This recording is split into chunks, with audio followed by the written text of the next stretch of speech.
Greetings, greetings of peace and love. I'm Reverend Cardona. I'm here with Reverend Lisa Benton, my dear Goddi Lisa. Together we present Miracles with a Twist conversations. Our goal is to simply look deeper into conversations that came up the previous week during Miracles with a Twist. Miracles with a Twist is a podcast that drops every Thursday, and then we follow up every Tuesday with Miracles with a Twist conversations. So let's begin by getting centered and grounded together through a nice deep breath. Exhale into our hearts. Hold your hand against your hearts until you feel your heartbeat. Breathing deep into our hearts, we get grounded and settled into this moment. In search of the peace that surpasses all understanding, the perfect peace that is guaranteed as the will of God. God's will for us is perfect happiness, perfect peace. And when we sit in moments of stillness, we remember, we feel, and we participate in that peace. And we bring that peace back with us through our interactions with others, into our day, into our way of being. And as we go through the day, we ask for guidance so that we can just continue to do better and be better, rise higher, forgive steadily and love readily. And with that, we join one another once again through another deep breath. And exhaling into this moment, being balanced and joined together. Hello, Goddi Lisa. Hello, RevLo. Thank you for that beautiful opening. It was really relaxing, just what I needed. Perfect. So, Great. We're going to talk about Thursday. So, for those who were watching, you're going to remember some of the things that I said, but for those of you who didn't watch, I strongly recommend that you do watch, because this is it was almost like a mini course to me in how God, Spirit, Source, whatever, speaks to us through synchronicity and just common themes and principles. So I loved that you started out, personally, most people don't know me, but I personally love the ocean, and you know that, and you started out with this beautiful song by Hillsong United, and it said, "Spirit, lead me where my trust is without borders." And that is just so powerful, because that is just complete surrender. Is trust without borders is complete surrender, that God's got my back. Now, can't say that I'm always in that place, but that is a beautiful mantra. And so you then went on to something to share a story with us, where you had come out of the pharmacy, I believe it was, or something, and there was a woman that was crying, sitting on the stoop there, crying, and you were wondering, oh my goodness, what should I do? This woman is crying.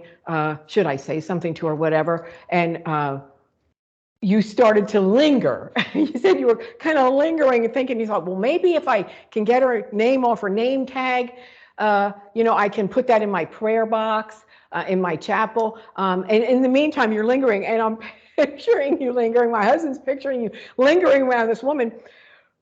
And another woman comes by and is saying, you don't cry. You're not supposed to be crying. You're supposed to be trusting in God. And you knew at that point that, okay, I got to go see this woman. And you went in, but to backtrack a little bit, my husband and I, as you were lurking around, you were saying, "Spirit, help me, tell me what to do, what to say, whatever."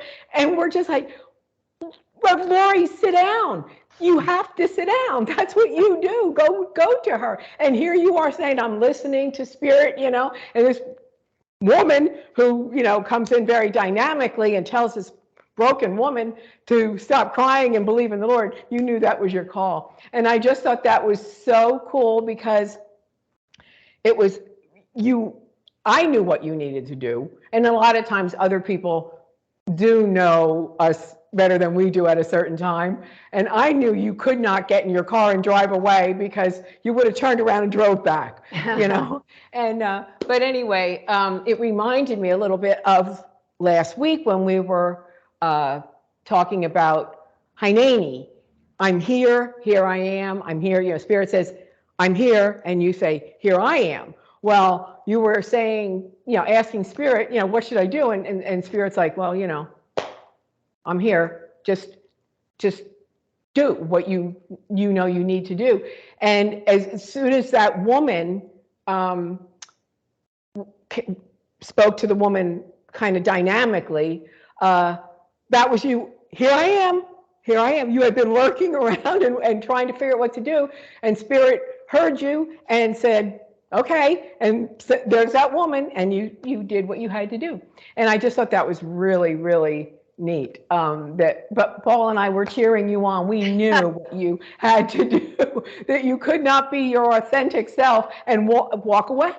You know, you just couldn't do it, no matter how many prayers you said. So that was a carryover from last week. And there's synchronicity there. And I like that kind of stuff because it just assures me that what I already know, that I am never alone. I am never not supported. And you gave some really wonderful examples and very diverse.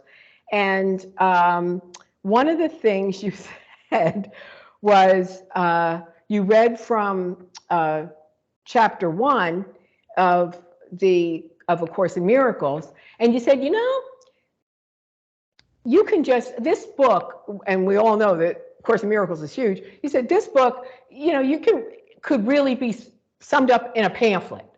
And you shared that you share my unwillingness to accept error. This is the quote. You share my unwillingness to accept error in yourself and others. You must join the great crusade to correct it. Listen to my voice, learn to undo error, and act to correct it. And I thought, that's so perfect. But what's even more perfect is Paul and I don't know if I've mentioned this before, but Paul and I have started honoring our Sabbath is Thursday for practical reasons and spiritual reasons. And one of the reasons, the main reason that we chose Thursday was because of Course in Miracles, and it's a beautiful end to our Sabbath day. So we start out with a little ritual that we do, and we just devote our day to the Sabbath, and it's just wonderful. So we had chosen to watch Jacob Glass, and I don't know if everybody knows who he is. I didn't know who he was till you told me about him, but he's a pretty dynamic speaker. He's been a student of A Course in Miracles. He's been involved with Unity. He's now kind of new aging, new thought kind of stuff, but it all kind of comes around to the same thing. But he had said he's always pulling out little pamphlets and reading from them from different authors. And he said, you know, when you think, he goes, I'm always pulling out pamphlets. And you know, if you think about it, you can pull out any scripture. He goes, I don't care if it's A Course in Miracles. I don't care if it's the Bible, the Bhagavad Gita, the Tao Te Ching. He said, you get rid of 80% of it, you got it all, of all of them. And that's what he had said earlier in the afternoon. And then you said, you know, this Course in Miracles could just be a pamphlet. And so everything has to do, as I see it, and I'm constantly reminded of it, is that we are these unique, beautiful creations created for a purpose and supported by Source, the divine, God, to do that, to do whatever we were created to do. We can spend a lot of time trying to figure out what's God's will for me. God's will for you is that you be happy, that you be joyful. And what you need to do, that's what you do to be joyful, loving, happy. That's God's will for you. So I just thought that was really cool that he had said that and you had said it. And then talking about our divine purpose, you quoted Mirabai Starr, and I just thought this was so amazing. And Mirabai, for those who don't know, is she's an inner spiritual mystic, kind of is what she kind of refers to herself to. So she said, wisdom teaches us that we are all born with a specific task we are meant to do for the healing of the world, and we are perfectly designed for it. So everything is saying that we are created for a purpose, and we are supported in doing it. And if we don't futz around so much having to try to figure out what it is, and we know that we're to love, we're to be kind, and we're to enjoy that, we're fulfilling the reason that we're here. Just like the little waves in the ocean that I love so much, the little waves have their purpose. If there were no little waves, there would be no ocean. The ocean is not the little waves. The little wave is not the ocean, but together they're the ocean and still the waves. So anyway, I just thought that everything just came together so beautifully, and that we can spend so much time trying to figure out will and what's right, what's wrong, am I doing the right thing, am I whatever, especially if we read all kinds of different types of literature and spiritual stuff and secular stuff.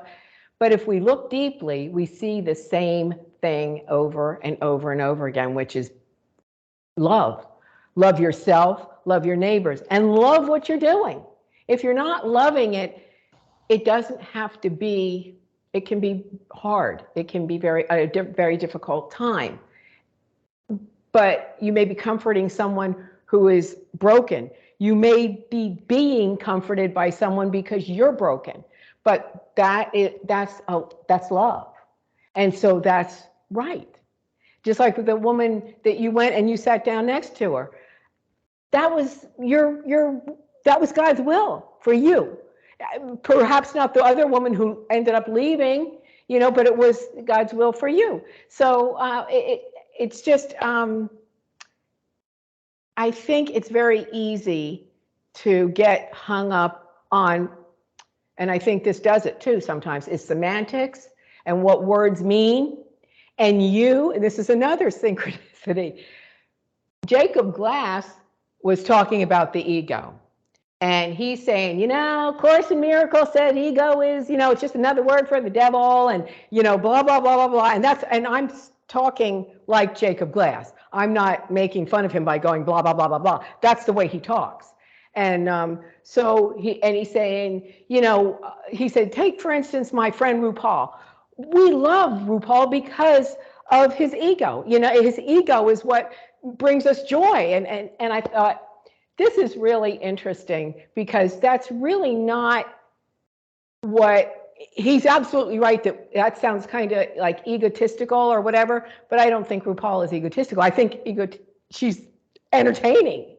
And, but flamboyance and all that stuff can be called ego. And so he said, you got to love ego. You got to embrace ego. And then later on that, and I'm like, that's pretty interesting. I get where he's coming from, but that's really not what A Course in Miracles is saying about ego. I'm not saying that he was wrong in what he was saying, because he was explaining it. But then you, that night, said, now you have to remember something about Miracles with a Twist. The Course and Miracles with a Twist definition of ego are not quite the same.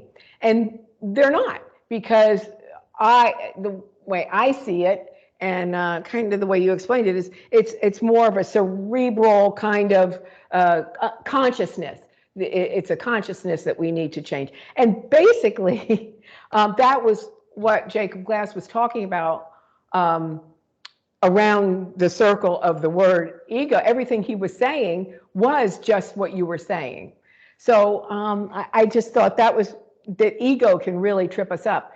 And I know for me, when I first started with A Course in Miracles, I got tripped up on a lot of things: sin, ego, salvation, atonement, all of that.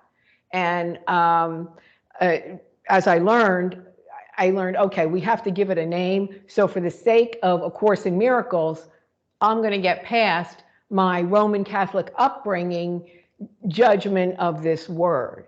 And I'm going to find a place for it where it works for me, where I can go into myself and know I need to see things differently, because that's really what I need when I'm all riled up. Help me to see things differently. So, and Course in Miracles will say you want to change the ego attack, and Jacob Glass is saying, you know, you want to embrace ego and everything. And I'm thinking, no, I just want to be what I was created to be. And so I just have to get past the semantics. But again, it was pretty interesting that you just defined ego. He defined ego. A Course in Miracles defines ego. And it's all the same thing. It all has the same word, but it's a kind of a paradox, I would say. It's a bit of a paradox, the word ego, because it's the way we want to use it. And I think I can only say for me, I think with the way I was raised and just being an American, I think of ego as egotistical, and that's not what anybody is saying. So anyway, my last thing, there were, I had to write down all these great quotes that you made. You quoted from The Bumpy Road after ordination. And you said that when you were ordained, you were involved in all kinds of things like, well, now, am I leveling up spiritually? And like, where am I now? You were thinking academically and so forth, like that. And then you said, I was wrong to think that my own individual ego was real and important. And I thought that was, again, what I had been hearing earlier in the day. And I knew that somewhere along the line, Spirit was talking to me about ego and getting a grip on myself about how I look at ego. So I know I've gone around the track here, but to kind of almost wrap it up, Ken Wapnick, you quoted from him, well, I'm going to kind of paraphrase, and it was that our destiny and purpose are what God is, and we can't be separate.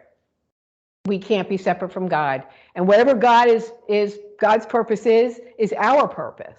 And we may all be human and different and all kinds, show up in all different ways, but we're all one, and it's all perfect if we simply let it unfurl.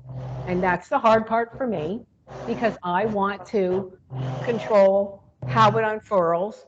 And, you know, that's just, I try really hard not to. And I'm tested at times, myself testing. God doesn't test me. God's always there just loving me, and Spirit and Jesus and all that, just loving me and you know, watching me going, we're here, you know.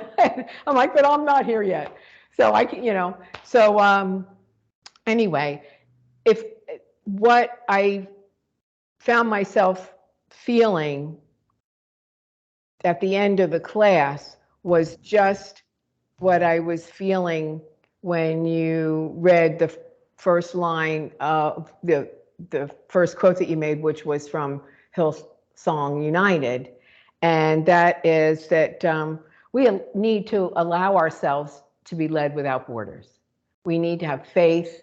And when we don't do what we need to do to try to come back, to see things differently, not get hung up on semantics, but notice when things keep repeating. Because I think for me, there were several things that repeated throughout the day, and I know that they had, and to me, what it was allow myself to lead with, to be led without borders. And I think that's pretty cool. And I suggest that everybody listen to that song too, by the way. Yeah, so the song is called Oceans, Oceans by Hillsong Yeah. United. It has that line, Spirit lead me. When you were saying about, wanting to control things, the ego is the part of us that functions from a place of fear and sometimes a lack of understanding for what some ultimate truths are, So I don't know who said this, but I heard this quote once where it said, we all want to serve God, but we want to serve as his advisors, So it's like, let me tell you where I want to go, and that's why Trust Without Borders, I think is so much more of the truth of the direction we want to go in, because Yes. we're not providing the border. It's like, take me here, but not right now. Or, like the woman you were talking about, I was on my way somewhere else, and, I was the kind of thinking about my time. And, I love that you and Paul were in the background cheering me on. But I want to clarify something. It wasn't the other woman's proselytizing that bothered me. It was the synchronicity of the life experience with the woman who was crying. And you talked about synchronicities, and I think at this point in my life, I think all synchronicities are spiritual synchronicities. Mm-hmm. And actually, our beloved Libby taught me that term. She said she didn't make it up. She heard it from somebody. I don't know who she heard it from. Maybe I should look into that so I can give them credit. But it just seems like in that day, in that moment, it was definitely a spiritual synchronicity, because I had started out and I do start most of my days trusting that if I need to be somewhere, I'll be led there. But the thing is, when the woman said my son was killed in a car accident, it spun me around right then and there, as if I was just like physically turned around, like, get over there. Like you were saying, you and Paul were like, sit down, sit down. And then when she said that thing about her son being killed in an accident, it was like I heard you and Paul yelling through the ethers or something.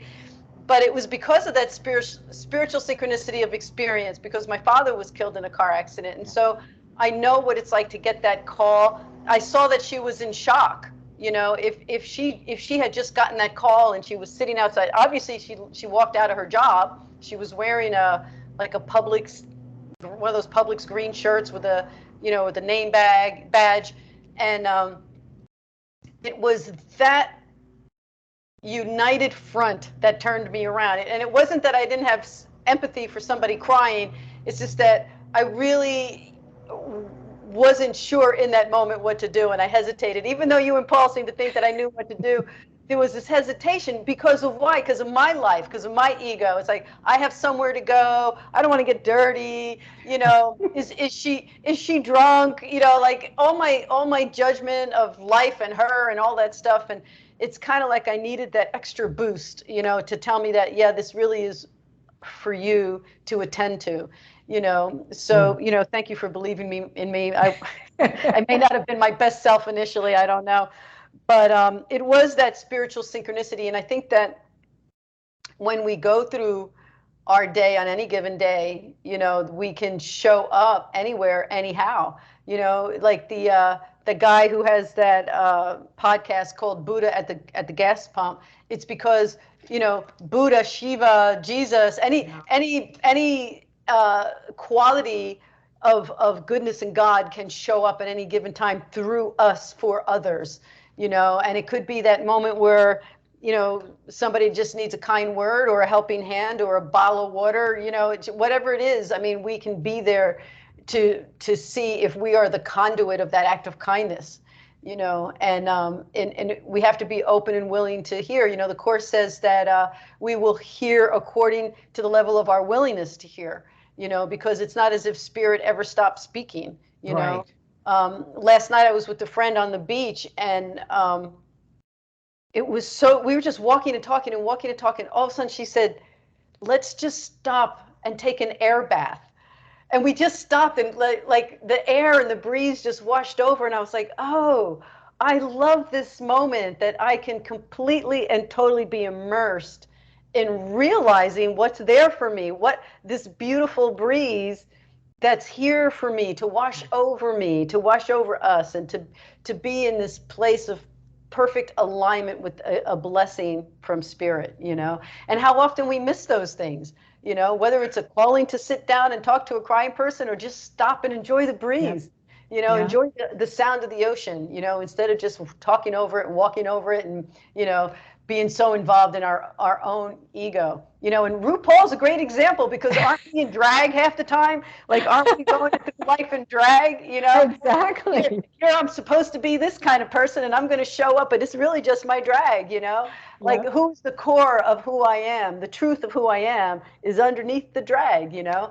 So, you know, RuPaul might be an enlightened higher being for all we know, because that's really the truth. I think so. You know, that, you know, he's showing us that we're just out here playing, you know, we're just out here playing. This is our playground. So let's enjoy it, you know, but also we want to be authentic. We want to be true to our higher holy self, and who it is we want to be and who we're trying to be. And thank God, not who we used to be, you know? Right. And but as far as the only other thing I want to say is about, why is the Course so big when it could be summed up by following that one line? And it's because practice, practice, practice. Absolutely. You know? You get to Carnegie Hall, you know, you can sit in front of a piano and say, this is a beautiful piano. And I know from experience that pianos make beautiful music, but I'm not going to make beautiful music on this piano until I practice, practice, practice. And I have to learn things, and I have to remember things, and I need to know the difference between the white keys and the black keys. And that takes time. And A Course in Miracles, Jesus, our brother, knew that we weren't going to just take that one line and run with it. And so he tells us over and over and over, and he ends up with a workbook that helps us put into practice, practical application, what we were just taught in the text. So, you know, thank God for this wake-up call called A Course in Miracles, and for these conversations to help us dig deeper and look more sincerely into our own selves and how we're showing up. So thank you for bringing it up. And yeah, that I think that today's another day to just, you know, be present and look and listen and be here to go where we need to go and do what we need to do. Absolutely. And to let ourselves kind of off the hook a little bit sometimes, and because we do practice so much, and it's so important, and it's so enlightening, and it is so frustrating, and it's so deep, and it requires a lot of work, but it's worth it. So that when we do have these moments, maybe we'll just default to, okay, let me just take a breath and have that air moment on the beach, you know, or just be kind, or just be grateful for where you are. If you're safe, then you're safe, and be grateful for that. And instead of tripping ourselves up all the time, which is so easy to do. And I'm not, you know, I'm the queen of tripper-uppers of myself, but I know the more I practice, the more my default is to not repeat the same thing over and over again, the same silly thing. It's kind of like, you know, the definition of insanity, which is discussed at quite at length in A Course in Miracles, insanity. And basically it is doing the same thing over and over again and thinking you're going to get a different result, you know. So I don't want to do that. And so practice is what really helps me. And I love being grounded in A Course in Miracles, because it allows me to embrace other spiritualities and beliefs and just practices, to embrace them and to bring them in to where I am. And that helps me an awful lot. So very good. Well, thank you. I look forward to our closing. So I knew that I was going to go on a little bit today. So I thought, I haven't done this before, but I would like to offer a very brief blessing that I actually created for a sacred celebration of spirit when I was in seminary. And so I would like to bless everyone who's watching. And I love you all for being here, and thank you. And may the divine creator bless you. May divine light engulf you. And may divine love bring you peace. Amen. Amen. Thank you for that. And may it be the thing that joins us while we're apart. And we get together on Thursday. We keep each other in prayer and in the light and love. Thank you so much. See you Thursday. Okay. Sounds good. Bless you.